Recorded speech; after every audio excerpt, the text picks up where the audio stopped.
회사 복도에서 누군가의 이름이 불릴 때마다 주변 사람들의 표정이 달라지는 순간을 본 적 있으신가요? 어떤 사람이 지나가면 자연스럽게 사람들이 웃고 말을 건네고 다가가는데 또 다른 사람이 지나가면 공기 자체가 차가워지는 그런 미묘한 차이 말입니다. 모든 부서 사람들과 잘 지내는 사람이 한 명쯤은 꼭 있습니다. 영업부 사람도 그 사람을 좋아하고, 개발부 사람도 그 사람과는 밥을 먹고 싶어 하고, 심지어 경비실 아저씨까지 그 사람 이름을 기억하며 반갑게 인사합니다. 대부분의 사람들은 이걸 보고 저 사람은 원래 성격이 좋은 거라고 쉽게 결론을 내려버립니다.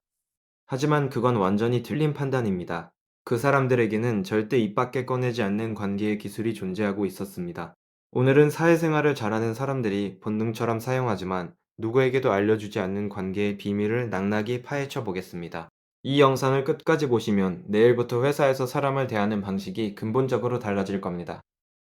관계를 잘 만드는 사람들을 수년간 관찰해보면 놀라운 공통점 하나가 발견됩니다.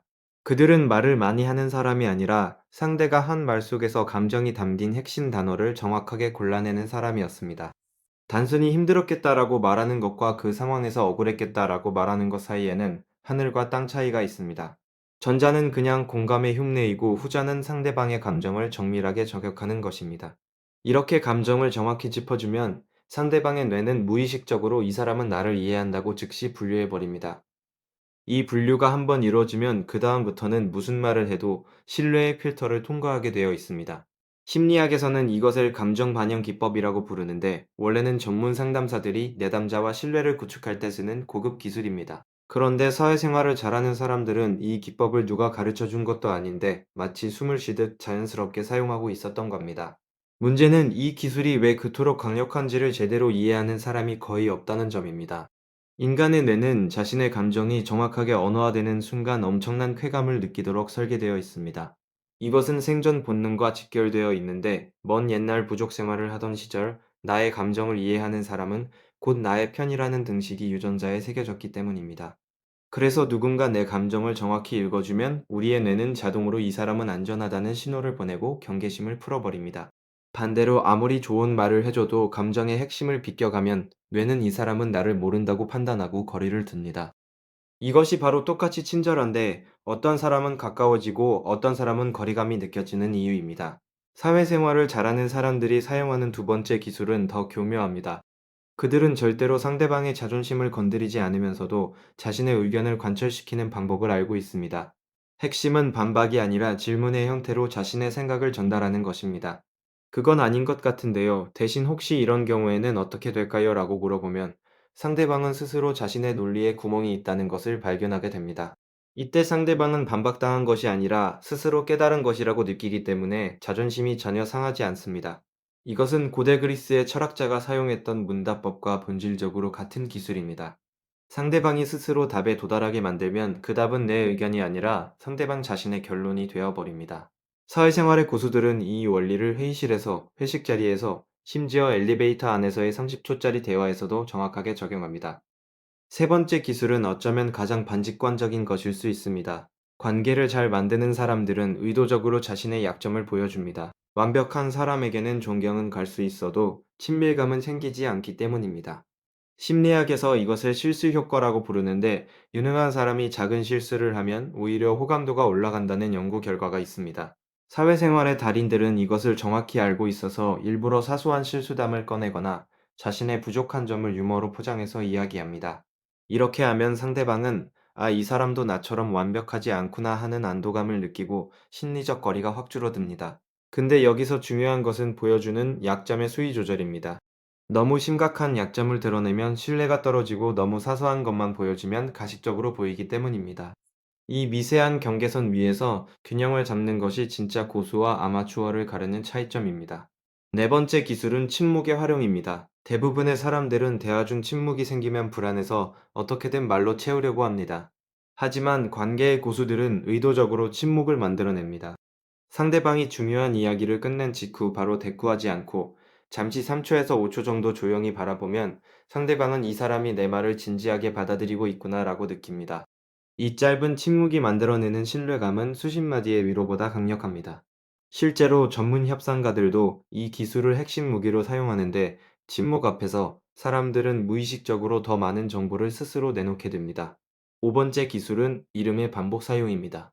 사람의 뇌가 가장 좋아하는 소리는 자기 자신의 이름이라는 연구 결과가 있습니다. 사회생활을 잘하는 사람들은 대화 중에 상대방의 이름을 자연스럽게 3번에서 4번 정도 불러줍니다.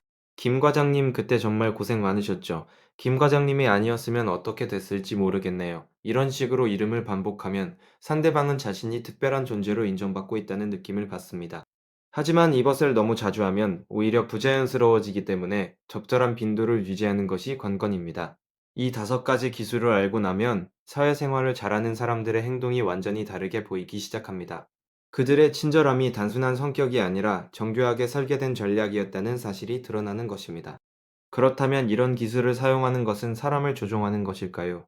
이 질문에 대한 답은 의외로 간단합니다. 상대방에게 진심으로 관심을 가지고 있는 사람이 이 기술을 쓰면 그것은 배려가 되고, 이기적인 목적으로 쓰면 그것은 조종이 됩니다. 같은 칼이라도 요리사가 쓰면 음식이 되고 강도가 쓰면 흉기가 되는 것과 같은 원리입니다. 실제로 사회생활을 진짜 잘하는 사람들을 깊이 들여다보면 그들은 이 기술을 자기 이익만을 위해 쓰지 않습니다. 상대방이 편안하게 느끼도록, 상대방이 존중받는다고 느끼도록, 상대방이 이해받고 있다고 느끼도록 만드는 것 자체가 그들의 목표입니다.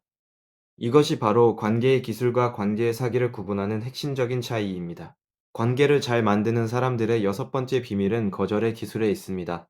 많은 사람들이 좋은 관계를 유지하려면 모든 부탁을 들어줘야 한다고 착각합니다.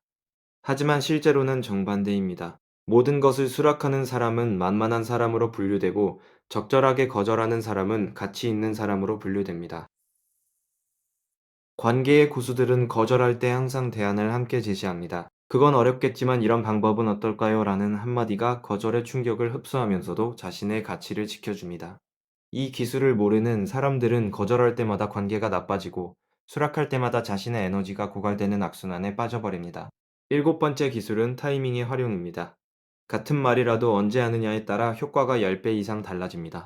월요일 아침 회의가 끝난 직후 지친 상사에게 건네는 "수고하셨습니다" 한마디와 금요일 오후 퇴근 직전의 같은 말은 뇌가 받아들이는 무게가 전혀 다릅니다. 관계의 고수들은 상대방이 감정적으로 가장 취약한 순간을 정확히 포착해서 그때 따뜻한 말을 건넵니다. 이것은 타고난 감각이 아니라 상대방의 패턴을 꾸준히 관찰한 결과물입니다. 8번째 기술은 아마 가장 무서운 것일 수 있습니다. 사회생활을 잘하는 사람들은 갈등 상황에서 절대로 이기려고 하지 않습니다. 대신 상대방이 이겼다고 느끼게 만들면서 실질적인 결과는 자신이 원하는 방향으로 가져갑니다. 회의에서 의견 충돌이 있을 때 좋은 지적이십니다. "그 부분을 반영해서 이렇게 수정하면 어떨까요? 라고 말하면 상대방은 자신의 의견이 받아들여졌다고 느끼지만, 실제 결론은 처음부터 의도했던 방향으로 흘러갑니다. 이것이 바로 이기지 않고 이기는 기술이며, 관계를 유지하면서도 성과를 내는 사람들의 공통된 비밀 무기입니다. 이 모든 기술의 밑바닥에는 하나의 진실이 깔려 있습니다. 사람은 자기를 이해해주는 사람에게 끌리고, 자기를 존중해주는 사람 곁에 머무른다는 것입니다. 아무리 화려한 기술을 동원해도 그 밑에 진심이 없으면 결국 들통이 나게 되어 있습니다. 그리고 이 기술의 진짜 무서운 점은 한 가지 더 있습니다. 상대방은 자기가 왜 그 사람을 좋아하는지 정확한 이유를 알지 못합니다. 그냥 왠지 편하고, 그냥 왠지 믿음이 가고, 그냥 왠지 좋은 사람이라고 느낄 뿐입니다. 이유를 모르기 때문에, 의심하지 않고 의심하지 않기 때문에 더 강하게 끌리는 겁니다. 이것이 바로 사회생활을 잘하는 사람들이 절대 입 밖에 꺼내지 않는 관계의 진짜 비밀입니다. 오늘 이 영상을 보신 여러분은 이제 선택의 기로에 서 있습니다. 이 기술을 배워서 더 나은 관계를 만들 것인지, 아니면 이 기술을 아는 사람들에게 계속 끌려다닐 것인지, 그 결정은 오직 여러분의 몫입니다.